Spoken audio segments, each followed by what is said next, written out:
사사기는 크게 세 부분으로 나눌 수 있습니다. 첫째 부분 1장, 2장은 각 지파들의 가나안 정복사를 다루고 있습니다. 그런데 여호수아 때와는 달리 가나안을 제대로 정복하지 못했습니다. 유다 지파를 제외한 대부분의 지파들은 가나안 족속들을 몰아내지 못하고 타협하였습니다. 둘째 부분 3장과 16장은 이스라엘 백성들이 가나안 족속들로 인해 고통을 당하고 있을 때 하나님께서 사사들을 통하여 구원하신 내용을 다루고 있습니다. 여러분 알다시피 13명의 사사들은 왕도 아니고 장군도 아니었습니다. 그저 평범한 평신도들이었습니다. 그 중에는 장애우도 있었고 여성도 있었고 기생의 아들도 있었습니다. 그런데 이들이 하나님의 능력에 붙들리자 그 누구도 해내지 못한 놀라운 역사를 해내고 말았습니다. 그래서 사사들이 활동한 이 중간 시대는 부흥의 시대였습니다. 그들은 군사적으로 승리했을 뿐만 아니라 하나님의 살아 계심을 입증했습니다. 그러나 사사기 마지막 부분 17장부터 21장은 끝끝내 회복하지 못한 두 지파를 소개하고 있는데 바로 베냐민 지파와 단 지파입니다. 베냐민 지파의 경우에는 어느 레위인의 첩이 불량배들에게 강간을 당해 현장에서 죽습니다. 이때 온 이스라엘이 분노하여 레위인의 첩을 죽인 불량배들의 처벌을 요구하자 이 베냐민 지파가 이를 반대합니다. 그래서 결국 전쟁이 났고 베냐민 지파는 패배하면서 겨우 600명만 살아남습니다. 그때 베냐민 지파는 쇠락의 길을 걷게 됩니다. 여러분 단 지파의 경우에는 우상 숭배로 망하게 되는데 그 단 지파를 우상 숭배 길로 인도한 장본인이 오늘 본문에 나오는 미가입니다. 오늘 저는 사사말기 미가의 가정에서 시작된 우상 숭배 행위와 그리고 그와 관련된 레위인 제사장의 행태를 한번 살펴보기 원합니다. 첫째, 미가의 어머니. 미가의 어머니는 사사시대에 처음으로 우상을 만든 여인입니다. 본문 1절에 에브라임 산지에 미가라 이름하는 사람이 있더니라고 했습니다. 미가는 에브라임 지파 사람입니다. 에브라임 지파는 요소로부터 산악지대를 받은 지파입니다. 그래서 미가의 거처는 에브라임 산지입니다. 또한 이들이 산지에 살았기에 다른 지파들에 비해서 정보가 늦었고 성전 가는 길도 꽤 멀었습니다. 이 미가에게 어머니가 계시는데 돈이 꽤 많았습니다. 그런데 이 어머니가 돈을 어떻게 관리했는지 모르지만 그 많은 돈을 잃어버리고 말았습니다. 은 1100세겔이라고 했습니다. 은 1100세겔. 오늘로 따지면 무게로 13kg, 금액으로 4,500만 원 정도 됩니다. 여러분 이렇게 엄청난 돈을 잃어버리자 어머니는 입에 담을 수 없는 저주를 막 퍼붓습니다. 오지 말로 세상에 있는 욕, 없는 욕 다 지어서 했습니다. 나중에는 안 되니까 저주까지 했습니다. 사실 도둑들은 돈을 가지고 가버리면은 누가 욕을 하든 저주를 하든 상관이 없죠. 그런데 미가는 바로 앞에서 어머니가 퍼부던 저주를 빠짐없이 들었습니다. 그것은 자기를 향한 저주였습니다. 어머니의 저주 소리를 듣다 보니 이것은 예산 일이 아니었습니다. 그 저주의 강도가 역대급이었습니다. 결국 견디도 못한 미가는 어머니에게 고백을 합니다. 어머니, 제가 어머니 돈을 훔쳤습니다. 이렇게 아들이 자신의 죄를 고백하자 어머니는 아들의 죄를 용서해 주었습니다. 이제 돈은 찾았고 아들도 용서했지만은 이미 내뱉은 저주가 문제였습니다. 저주를 해도 너무 했지 않습니까? 자식이 아니면 모를까? 자식에게 저주를 했으니 어떠했겠습니까? 당시 사람들은 한 번 말한 저주는 그대로 성취된다고 믿었습니다. 여러분, 어머니는 돈을 돌려받으면서 내 아들아 여호와께 복 받기를 원하노라 라고 말은 했지만 너무 저주를 심하게 했기에 저주가 없어질 것 같지 않았습니다. 이럴 때 저주를 푸는 방법이 무엇입니까? 쉽죠?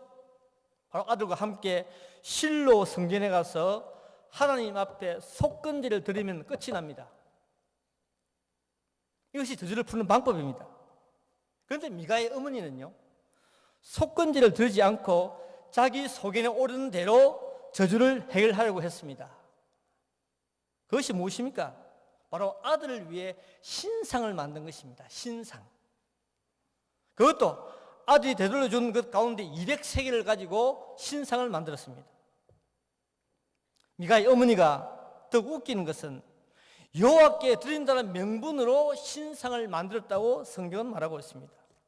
그리고 완성된 신상을 아들 미가의 집에 두었다고 사절은 말하고 있습니다. 여러분, 과연 신상을 만드는 것이 저주를 푸는 방법일까요? 신상 앞에 절을 하면 저주가 풀립니까? 왜 미가의 어머니는 저주를 풀기 위해 실로 성전에 가지 않았을까? 여기에 대해서 학자들은 4가지 주장을 합니다. 4가지 주장. 첫째, 에브라임 산지에서 실로 성전까지 거리가 너무 멀다는 주장입니다. 멀어서 가지 않았다는 것입니다. 멀어서. 사실 실로 성전까지 가려고 하면은 몇 개의 산을 넘어야 갑니다. 그건 맞습니다. 길이 멀기는 멀었습니다. 길이 멀어서 가지 않았다. 이것이 첫 번째 주장입니다. 둘째는 내 자식이 도둑질 했다는 말을 제사장에게 말하기가 쉽지 않았다는 것입니다. 내 자식이 도둑질했습니다. 그 말을 쉽게 하기가 어렵다는 것입니다. 여러분, 그렇지 않겠어요? 아무리 믿음 좋은 어머니라 할지라도 내 자식이 도둑질을 했습니다 라고 말하기는 상당히 부담스러웠을 것입니다. 그것도 어머니의 돈을 훔친 자식의 치부를 꺼내는 것은 곧 자신의 치부를 꺼내는 것과 마찬가지가 아니겠습니까? 세 번째 주장은요, 이들이 실로에서 워낙 멀리 떨어져 살았기에 하나님 말씀에 대해서 어두웠다는 사실입니다. 그래서 안 갔다 그러죠. 네 번째는 자신의 돈이 검은 돈이었기에 제사장에게 말하기가 어렵지 않았나 하는 주장입니다. 여러분, 은 1100세겔은 굉장히 큰 돈입니다. 엄청 큰 돈입니다. 과연 이 돈이 어디서 나왔는가? 17장, 18장은 다 읽어봐도 미가 집안의 재력에 대해서는 아무 언급이 없습니다. 뭐 주식을 했다? 뭐 부동산을 했다? 노 코멘트입니다. 그런데 이 돈이 어디서 나왔냐 그거죠. 이런 4가지 주장에 대해 여러분들은 어떻게 생각하십니까?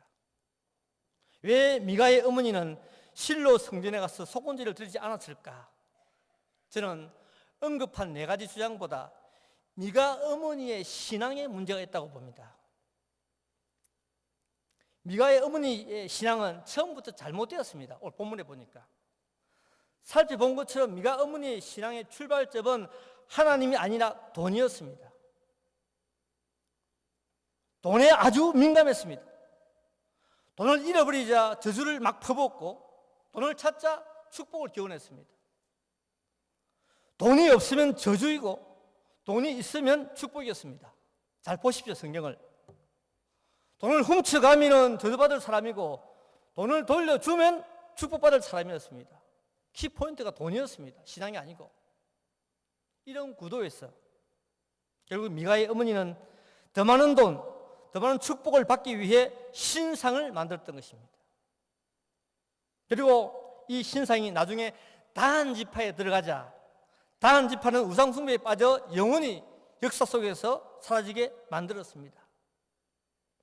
미가 어머니의 배금주의 사상, 이것은 자신의 가족뿐만 아니라 다한 지파까지 멸망으로 인도하는 그런 사례를 초래하고 말았습니다. 여러분, 참으로 안타까운 것은 미가 어머니의 마음속에는 실로 성전이 존재하지 않았습니다. 예? 그의 마음에는 하나님이 없었습니다. 그의 마음에는 회개가 없었습니다. 그의 마음에는 자신의 행위를 성찰하는 돌보는 그런 것이 없었습니다. 오직 그의 마음속에는 돈과 자식뿐이었습니다.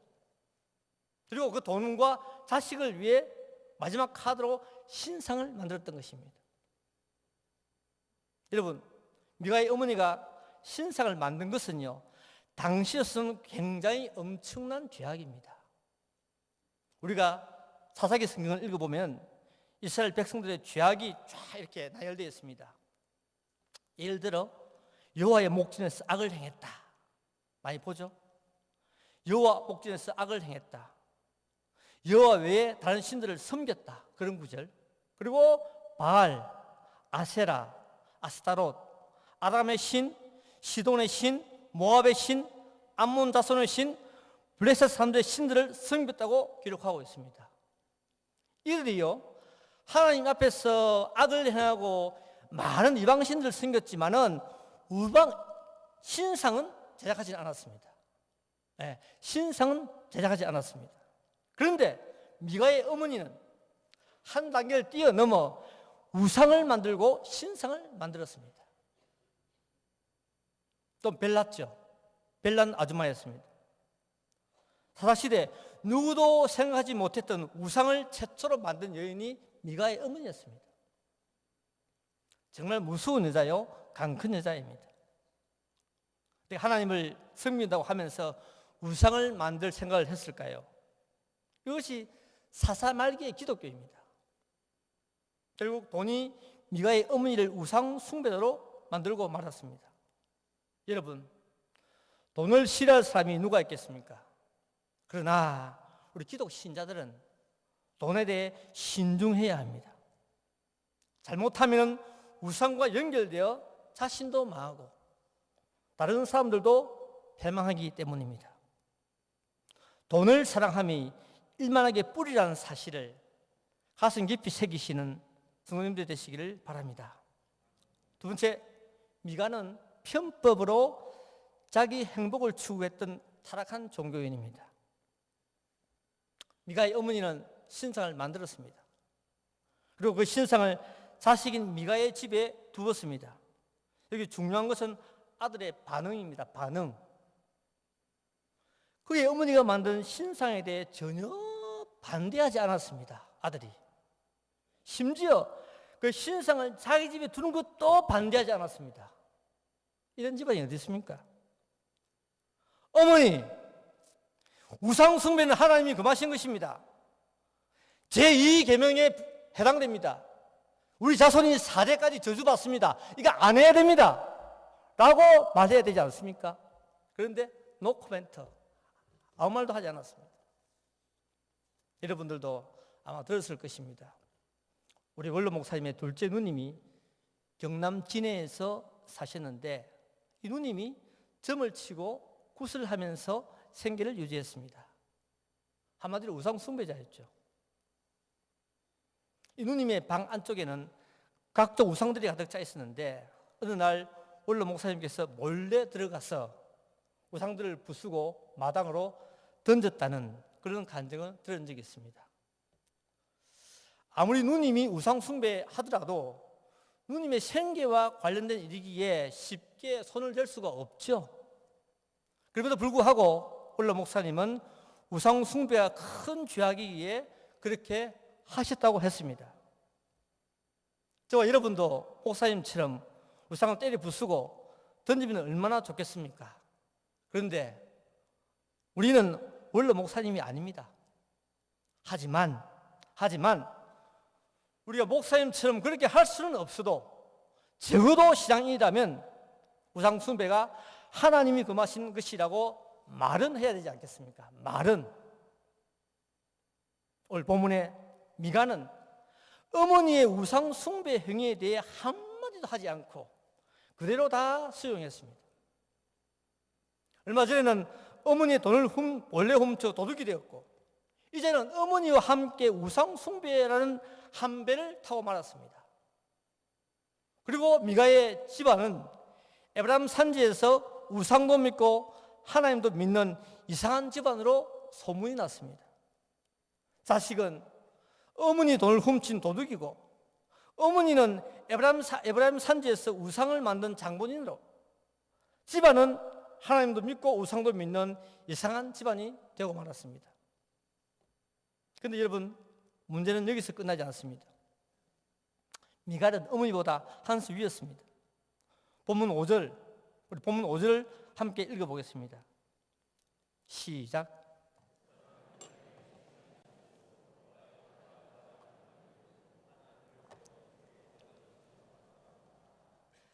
먼저 그는 자신의 집안에 신당을 만들었습니다. 이 신당은 신들의 집을 의미하는데 성전처럼 보이는 가짜 성전입니다. 실로의 성전이 있음에도 불구하고 자신의 집에 신당을 만들었습니다. 신당. 미가가 신당을 만든 것은 하나님이 세운 실로 성전을 무시한다는 뜻이죠. 법궤가 필요 없다는 것입니다. 그리고 이어서 에봇을 만들었습니다. 에봇은 제사장들이 만든 옷인데 레위인들이 만들었습니다. 미가는 에봇을 만들 자격이 없습니다. 또 드라빔을 만들었습니다. 이것은 신의 뜻을 알아내는 데 사용하는 우상입니다. 우상. 그러나 미가의 범죄는 여기서 끝나지 않습니다. 신상과 에봇과 드라빔이 있어도 제사장이 없으면 아무 소용이 없습니다. 그래서 어떻게 해요? 편법을 동원해서 자신의 아들을 제사장으로 세웠습니다. 알다시피 제사장은 레위 자손 가운데 아론의 자손만이 될 수가 있습니다. 그런데 미가는 이를 무시하고 자신의 아들을 제사장으로 세웠습니다. 이처럼 미가의 죄는 어머니의 죄보다 몇 배 더 심각했습니다. 특히 신당을 세운 것이나 아들을 제사장으로 세운 것은 전통적인 이스라엘 종교 정책과 성직자 제도를 완전히 파괴한 행위입니다. 여러분, 이 사람 이름이 미가입니다. 미가. 얼마나 좋은 이름입니까? 여호와 같은 자 누구인가 라는 뜻입니다. 다르게 말하면 여호와가 최고라는 뜻을 가진 사람입니다. 이름입니다. 매우 종교적이고 경건한 이름입니다. 부모가 이름을 지을 때 하나님을 잘 믿고 하나님의 영광을 위해 살라고 지어준 이름입니다. 요즘도 이런 이름이 있죠. 예담, 하은, 하영, 하나님께 영광. 예? 얼마나 멋있는 이름입니까? 그런데 미가는 자신의 이름과 전혀 다른 딴판의 삶을 지금 살고 있습니다. 신당을 짓고 에봇과 드라빔을 만들고 자기 없는 아들을 제사장으로 임명했습니다. 왜요? 왜 그랬을까? 왜 그랬을까? 13절이 그 답을 말해주고 있습니다. 이에 미가가 이르되 레인이 내 제사장이 되었으니 이제 여호와께서 내게 복 주실 줄을 아노라고 했습니다. 이 본문은 미가의 자기 아들 대신 레인 청년을 또다시 제사장으로 임명한 내용입니다. 두 번째 내용입니다. 이때 한 말이 레인이 나의 제사장이 되었으니 이제 여호와께서 내게 복 주실 것이다 라고 했습니다. 여러분, 다시 말했어. 지금까지 미가의 모든 행동은 뭐요? 복을 받기 위한 행동이었습니다. 처음부터 어머니 돈을 훔치고, 그죠? 신상을 모시고, 신당을 짓고, 에봇과 드라빔을 만들고, 자기 아들을 제사장 삼은 것은 바로 여호와께 복을 받기 위한 행동이었다는 것입니다. 미가는 이 모든 것이 있으면 복을 받는 줄로 생각했습니다. 모든 것이 구비된 종합 세트 선물처럼 보이지 않습니까? 신상과 드라빔과 제사장이 있으면 하나님의 뜻을 알 수 있고, 심지어 하나님조차도 자신이 컨트롤할 수 있다고 생각했습니다. 결론적으로 미가는 신상, 신당, 에봇, 드라빔과 같은 물건들, 그리고 어머니, 아들, 레인 제사장 같은 사람들, 그리고 하늘에 계신 하나님마저도 자신의 행복을 위해 이용했던 인물이 미가였습니다. 한마디로 편법을 통해서 자기 행복을 추구했던 타락한 종교인이죠. 과연 미가는 자신의 생각대로 복을 받았을까요? 다 빼앗깁니다. 다한 자손에게. 성도 여러분, 우리가 열심히 신앙생활을 해도 참 하나님께 축복을 받니 안 받니 그런 말 하지 않습니까? 또 어떤 경우는 열심히 살아도 축복을 받지 못한 경우도 있습니다. 그러나 저와 여러분이 축복을 받기 위해 편법을 사용하고, 축복을 받기 위해 편법을 사용하고, 축복을 받기 위해 하나님의 법을 어기서는 안 된다는 거죠. 편법으로 받은 축복이 얼마나 오래 갈까요? 편법으로 받은 부와 명예가 얼마나 오래 가겠습니까? 우리가 정상적으로 살아도 참 어려운 시대가 아닙니까? 여러분, 우리 정말 하나님의 방법대로, 하나님의 방법대로 정상적인 방법으로 하나님을 섬겨 복을 누리시는 성도님들이 되시기를 소망합니다. 세 번째, 레위인 청년은 자신의 본분을 망각하여 의용 제사장이 되었습니다. 본문 7절에서 13절까지의 내용은 어느 레위인 청년의 이야기입니다. 이 청년은 베들레헴에 거주했습니다. 베들레헴은 본래 레위인의 거주지가 아니었습니다. 그런데 왜 이 청년은 베들레헴에 살았을까? 거주했을까요? 이것은 아마도 이스라엘 백성들이 소득의 11조와 재물을 바치지 않아 생활이 어려웠기 때문에 베들레헴에 와서 산 것 같습니다.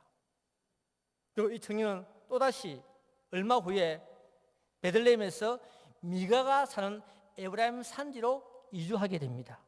두 번째 이사입니다. 원래 하나님께서는 레위인들에게 6개의 도피성과 48개의 성읍을 주어서 살게 했습니다. 그런데 미가는, 레위인 청년은 그곳에 가지 않고 에브라임 산지로 가고 말았습니다.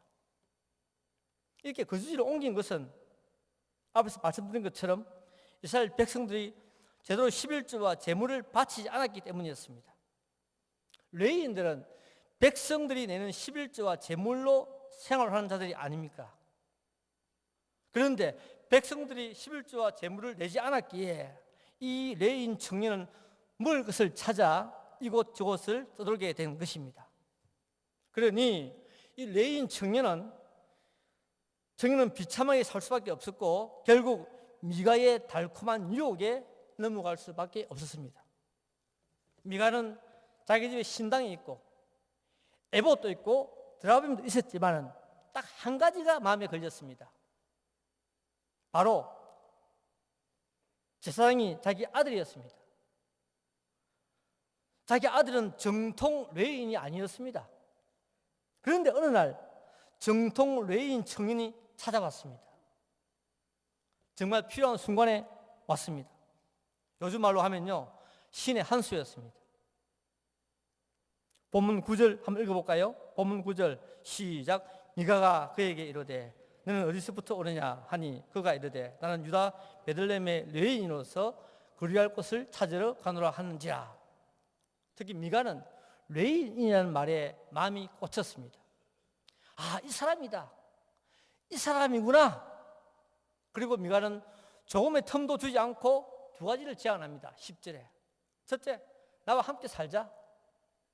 나와 함께 살자. 둘째, 나를 위해서 아버지와 제사장이 되어 달라고 했습니다. 아버지와 제사장이 되어 달라. 그렇게 하면은 내가 은 10개, 옷 한 벌, 그리고 먹을 것을 주겠다고 약속했습니다. 결국 이 제안을 받아들이자 레위인 청년은 미가의 개인 제사장으로 고용이 됩니다. 미가 편에서는 정통 레위인 제사장이 필요했고, 그죠? 미가 편에서는 레위인 청년 편에서는 뭐요? 안정된 삶이 필요했습니다. 서로 조건이 맞아 떨어졌습니다. 손해보지 않는 협상이었습니다.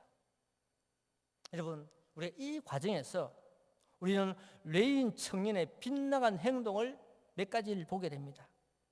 그리고 오늘날 교육자에 해당됩니다. 목회자입니다. 하나님을 누구보다 잘 섬겨야 할 사람이 아닙니까? 그럼에도 그는 전혀 다른 행동을 하였습니다. 첫째, 하나님을 끝까지 신뢰하지 않았습니다. 비록 백성들이 11조와 제물을 바치지 않아 먹을 것이 없다 할지라도 레위인의 지역을 떠나지 말았어야 했습니다. 그런 레위인이기 때문에 끝까지 하나님만 신뢰해야 합니다. 그럼에도 그는 하나님보다 우상 숭배자 미가의 도움을 받고 말았습니다. 은열, 옷 한 벌, 먹을 것을 받았습니다. 비극이 아니고 무엇이겠습니까? 우리가 하나님을 믿는다면 끝까지 가봐야 되지 않겠습니까? 오늘 우리 주변에도 이런 종류의 레위인들이 들어 있습니다. 교회가 조금 마음에 안 들면 교회를 의심하고 다른 데 물어보고 어떤 사람은 교회를 옮기고 아주 어떤 사람은 개종을 합니다. 로마 카톨릭으로 천주교로 가버립니다. 심지어 점쟁이 찾아가고. 여러분, 교회가 마음이 안 들면 얼마나 마음이 안 들어서 갑니까? 예? 교회가 마음이 안 들면 얼마나 마음이 안 들어서 교회를 옮깁니까? 점쟁이를 찾아갑니까? 교인들이라는 사람이. 우리는 정말 끝까지 성도라면 하나님을 믿으시기를 바랍니다. 둘째, 여호와 신앙보다 우상 숭배에 만족했습니다.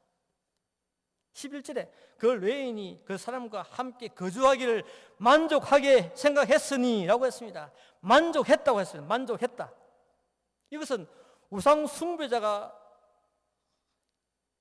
제사장이 되어 물질적인 대가를 받고 사는 것이 만족하다는 것입니다. 우상 숭배자 미가가 주는 돈, 옷 이거 받고 사는 것이 만족하다는 겁니다. 이제 내 생활이 안정이 되었으니 우상 숭배 생활이 만족한다는 것입니다. 이스라엘 백성들이 11조와 제물을 바치지 않아 내가 어렵게 살았는데 이제 이 미가 때문에 내가 생활이 만족하고 잘 된다 그럽니다. 안정됐다 그럽니다. 그러니 내가 우상 숭배를 하든 말든 상관하지 말라는 것입니다. 이제 내 배가 부르니 하나님이나 교회 따위 필요 없다는 것입니다. 교회는 내가 어려울 때 아무 도움이 안 됐지만은 우상 숭배자 미가는 내 생활을 책임졌다는 거죠. 그래서 만족한다는 겁니다. 여러분, 맞는 말입니까? 맞는 말 같습니까? 여러분, 레위인 청년은 미가가 주는 물질로 안정된 삶을 살았는지는 모르지만은 그는 물질보다 중요한 여호와 신앙을 잃어버리고 말았습니다. 그리고 나중에 하나님과 원수가 되었습니다. 왜? 우상 숭배자니까.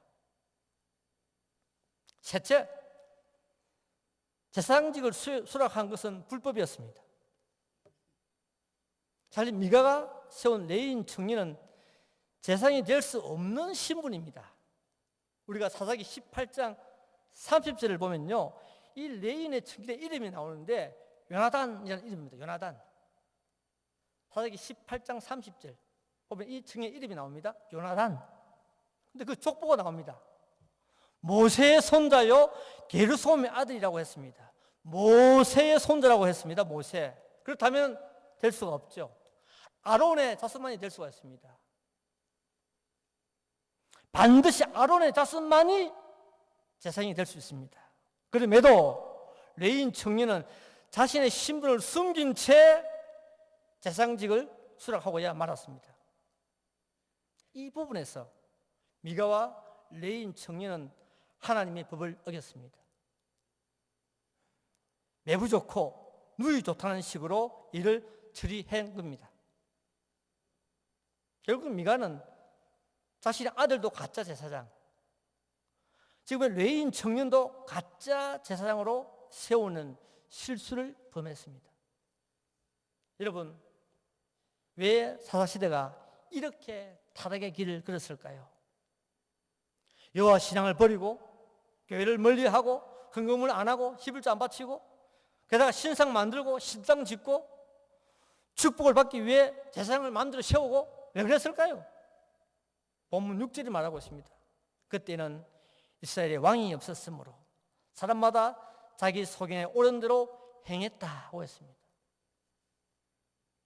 여기 왕, 문자 그대로 군주를 가리키지만은 더 큰 의미는 하나님을 의미합니다. 이스라엘에 왕이 없었다는 말은 이 다른 말로 이스라엘 백성들이 여호와 신앙을 가지지 않았다는 뜻입니다. 이스라엘 백성들에게 뭐요? 신앙이라고는 눈꼽 많고도 없다 그런 뜻입니다. 전혀 없는 불신자나 다름없는 그런 삶이었습니다. 신자라고 하는 사람이. 여러분, 마음속에 하나님이 없으니 자신의 생각대로 우상을 만들고 신당을 짓고 에봇을 만들고 불법으로 제사장 세우는 것이 당연하지 않겠습니까? 하나님이 없는데 자기 마음대로 하죠. 여러분, 하나님이 우리의 삶에 계셔야 모든 것이 정상적으로 돌아갑니다. 그러나 하나님이 계시지 않는다면 우리도 사사시대처럼 되는 것입니다. 그래서 하나님이 역사의 중심이고 우리의 삶의 중심입니다. 우리의 삶의 중심이라고요. 어떻게 살 건데요, 우리가? 하나님 없이. 보십시오. 사사시대 보십시오. 어떻게 살았는데 하나님 없이. 성도 여러분, 헌신을 다짐하시는 우리 신학교 후원회 여러분, 사사시대의 비극의 원인은 이스라엘에 왕이 없었기 때문이었습니다. 그로 인해 미가의 어머니 미가, 레인 제사장 등이 타락하고 말았습니다. 만약 이 시대에 신학교가 없다? 이 시대에 목회자가 없다면 어떻게 될까요? 여러분들은 신학교를 어떻게 평가할지 모르겠습니다만은 저는 신학교만이 시대의 타락을 막을 수 있고 신학교만이 한 시대를 책임지고 한 시대를 리드할 수 있는 기능을 가지고 있다고 생각합니다. 이해되십니까?